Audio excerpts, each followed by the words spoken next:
Después de esto, los ejércitos de los moabitas y de los amonitas y algunos meunitas le declararon la guerra a Josafat. Llegaron mensajeros e informaron a Josafat: un enorme ejército de Edom marcha contra ti desde más allá del Mar Muerto. Ya está en Hasezón Tamar. Este era otro nombre para En-Gadi. Josafat quedó aterrado con la noticia y le suplicó al Señor que lo guiara. También ordenó a todos en Judá que ayunaran, de modo que los habitantes de todas las ciudades de Judá fueron a Jerusalén para buscar la ayuda del Señor. Josafat se puso de pie ante la comunidad de Judá en Jerusalén, frente al nuevo atrio del templo del Señor, y oró diciendo: Oh Señor, Dios de nuestros antepasados, solo tú eres el Dios que está en el cielo. Tú eres el gobernante de todos los reinos de la tierra. Tú eres fuerte y poderoso. Nadie puede hacerte frente. Oh Dios nuestro, ¿acaso no expulsaste a los que vivían en esta tierra cuando llegó tu pueblo Israel? ¿Acaso no les diste esta tierra para siempre a los descendientes de tu amigo Abraham? Tu pueblo se estableció aquí y construyó este templo para honrar tu nombre. Ellos dijeron: cuando enfrentemos cualquier calamidad, ya sea guerra, plagas o hambre, podremos venir a este lugar para estar en tu presencia ante este templo donde se honra tu nombre. Podremos clamar a ti para que nos salves, y tú nos oirás y nos rescatarás. Ahora, mira lo que los ejércitos de Amón, Moab y del monte Seir están haciendo. Tú no permitiste que nuestros antepasados invadieran esas naciones cuando Israel salió de Egipto, así que las rodearon y no las destruyeron. Mira cómo nos pagan ahora, porque han venido para echarnos de tu tierra, la cual nos diste como herencia. Oh Dios nuestro, ¿no los vas a detener? Somos impotentes ante este ejército poderoso que está a punto de atacarnos. No sabemos qué hacer, pero en ti buscamos ayuda. Mientras todos los hombres de Judá estaban de pie ante el Señor, junto con sus esposas, sus hijos y aun los niños pequeños, el Espíritu del Señor vino sobre uno de los hombres ahí presentes. Se llamaba Jaasiel, hijo de Zacarías, hijo de Benaía, hijo de Jehiel, hijo de Matanías, un levita, quien era un descendiente de Asaf. Dijo: Escuchen, habitantes de Judá y de Jerusalén. Escuche, rey Josafat, esto dice el Señor: no tengan miedo, no se desalienten por este poderoso ejército, porque la batalla no es de ustedes sino de Dios. Mañana marchen contra ellos. Los encontrarán subiendo por la cuesta de Cis al extremo del valle que da al desierto de Jeruel. Sin embargo, ustedes ni siquiera tendrán que luchar. Tomen sus posiciones, luego quédense quietos y observen la victoria del Señor. Él está con ustedes, pueblo de Judá y de Jerusalén. No tengan miedo ni se desalienten. Salgan mañana contra ellos, porque el Señor está con ustedes. Entonces el rey Josafat se inclinó rostro en tierra, y todo el pueblo de Judá y de Jerusalén hizo lo mismo en adoración al Señor. Después los levitas de los clanes de Coat y de Coré se pusieron de pie para alabar a viva voz al Señor, Dios de Israel. Temprano a la mañana siguiente, el ejército de Judá salió al desierto de Tecoa. De camino, el rey Josafat se detuvo y dijo: Escúchenme, habitantes de Judá y de Jerusalén. Crean en el Señor su Dios y podrán permanecer firmes. Créanles a sus profetas y tendrán éxito. Después de consultar con el pueblo, el rey nombró cantores que caminaran delante del ejército, cantando al Señor y alabándolo por su santo esplendor. Esto es lo que cantaban: Den gracias al Señor, su fiel amor perdura para siempre. Cuando comenzaron a cantar y a dar alabanzas, el Señor hizo que los ejércitos de Amón, de Moab y del monte Seir comenzaran a luchar entre sí. Los ejércitos de Moab y de Amón se volvieron contra sus aliados del monte Seir y mataron a todos y a cada uno de ellos. Después de destruir al ejército de Seir, empezaron a atacarse entre sí. De modo que cuando el ejército de Judá llegó al puesto de observación en el desierto, no vieron más que cadáveres hasta donde alcanzaba la vista. Ni un solo enemigo había escapado con vida. El rey Josafat y sus hombres salieron a recoger el botín. Encontraron una enorme cantidad de objetos, vestidos y otros artículos valiosos, más de lo que podían cargar. Había tanto botín que les llevó 3 días solo para juntarlo. Al cuarto día se reunieron en el Valle de la Bendición, el cual recibió ese nombre aquel día porque ahí el pueblo alabó y agradeció al Señor. Aún se conoce como Valle de la Bendición hasta el día de hoy. Luego todos los hombres volvieron a Jerusalén, con Josafat a la cabeza, rebosando de alegría porque el Señor les había dado la victoria sobre sus enemigos. entraron a Jerusalén al son de arpas, liras y trompetas, y se dirigieron al templo del Señor. Cuando todos los reinos vecinos oyeron que el Señor mismo había luchado contra los enemigos de Israel, el temor de Dios se apoderó de ellos. Así que el reino de Josafat tuvo paz, porque su Dios le había dado descanso por todo el territorio. De manera que Josafat gobernó la tierra de Judá. Tenía 35 años cuando subió al trono y reinó en Jerusalén 25 años. Su madre era Azuba, hija de Sili. Josafat fue un buen rey, quien siguió los caminos de su padre Asa. Hizo lo que era agradable a los ojos del Señor. Sin embargo, durante su reinado no quitó todos los santuarios paganos y la gente nunca se comprometió por completo a seguir al Dios de sus antepasados. Los demás acontecimientos del reinado de Josafat, desde el principio hasta el fin, están registrados en el registro de Jehú, hijo de Hananí, el cual está incluido en el libro de los reyes de Israel. Tiempo después, Josafat, rey de Judá, hizo una alianza con el rey Ocosías de Israel, quien era un hombre muy perverso. Juntos construyeron una flota de barcos mercantes en el puerto de Esión-Geber. Luego Eliezer, hijo de Dodaba, de Maresa, profetizó contra Josafat y le dijo: Por haberte aliado con el rey Ocosías, el Señor destruirá tu labor. Así que los barcos naufragaron y nunca se hicieron a la mar.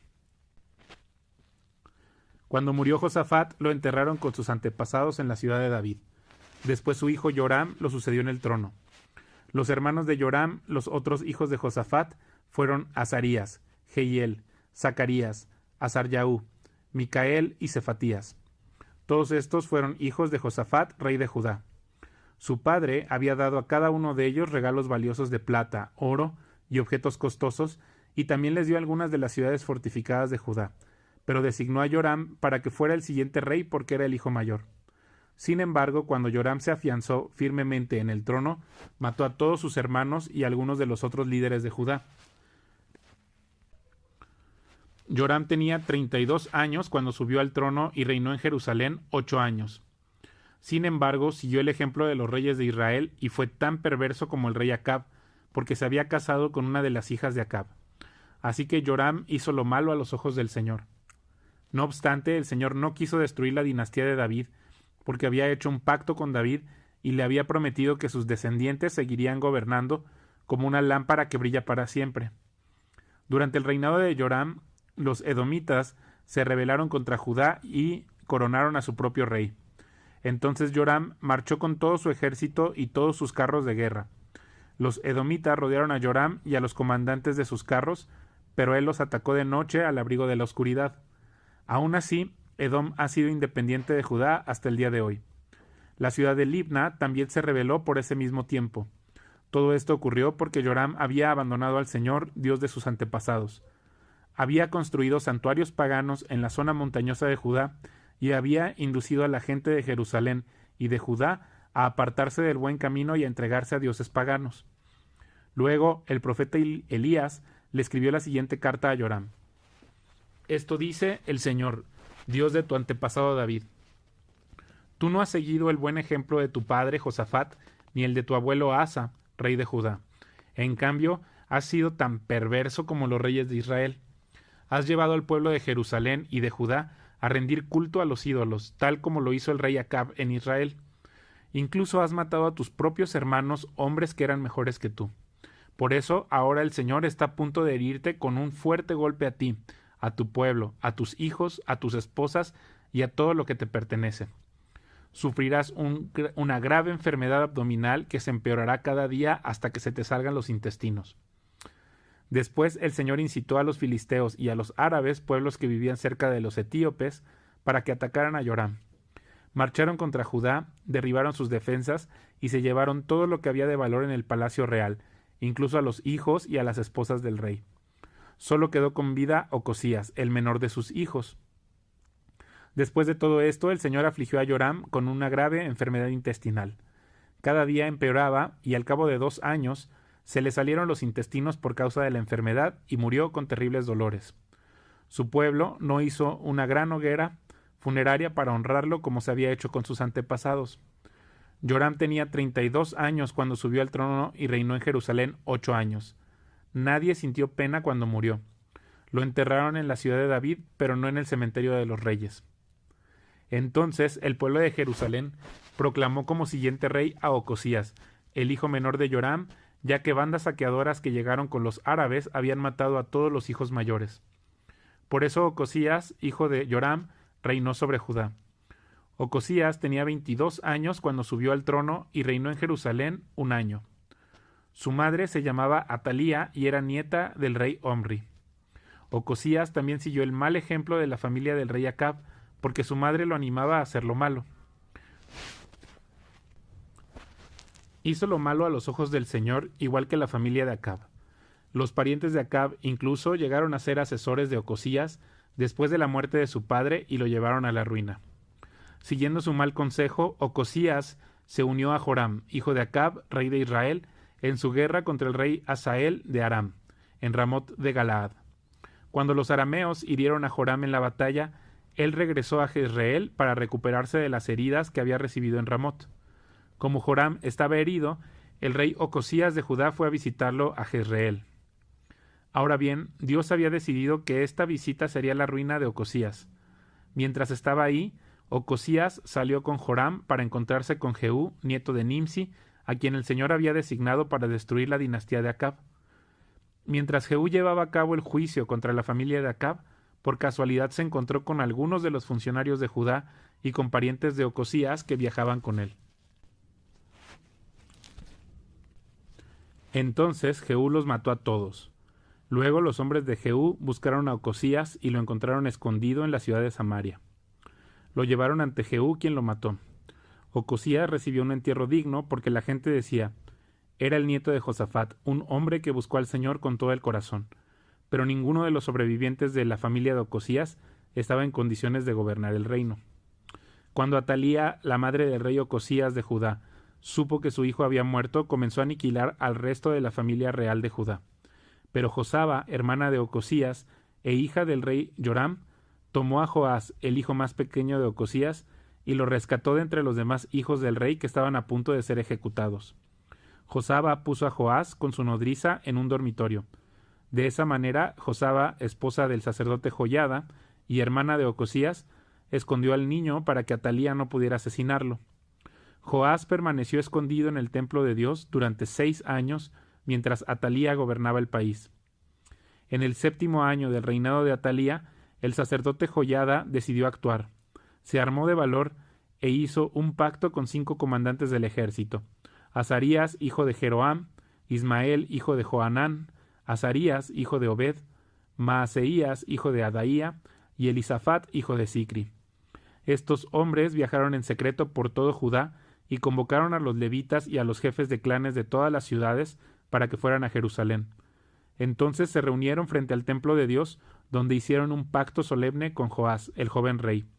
Joiada les dijo: aquí está el hijo del rey, ha llegado el momento para que él reine. El Señor prometió que un descendiente de David sería nuestro rey.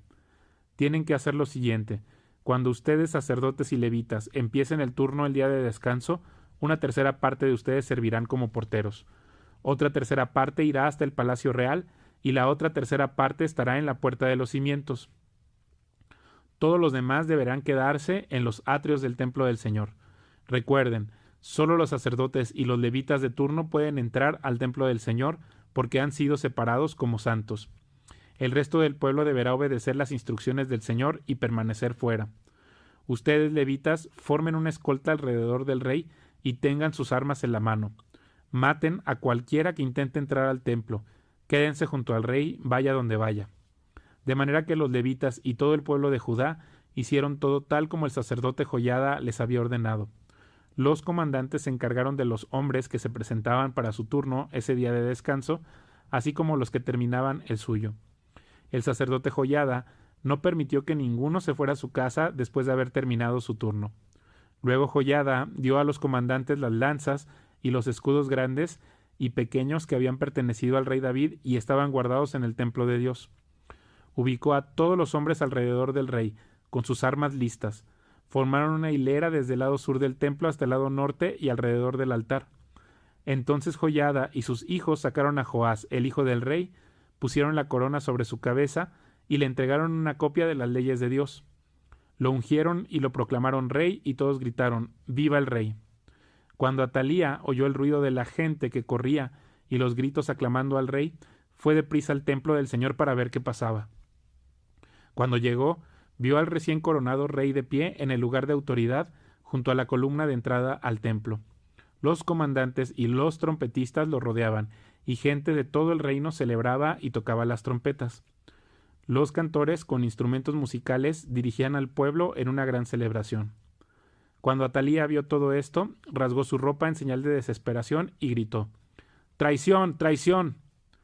Después el sacerdote Joiada ordenó a los comandantes que estaban a cargo de las tropas: llévensela a los soldados que están de guardia frente al templo y maten a cualquiera que intente rescatarla. Pues el sacerdote había dicho: no deben matarla dentro del templo del Señor. Por eso la agarraron y la llevaron a la entrada de la puerta de los caballos en el predio del palacio y ahí la mataron.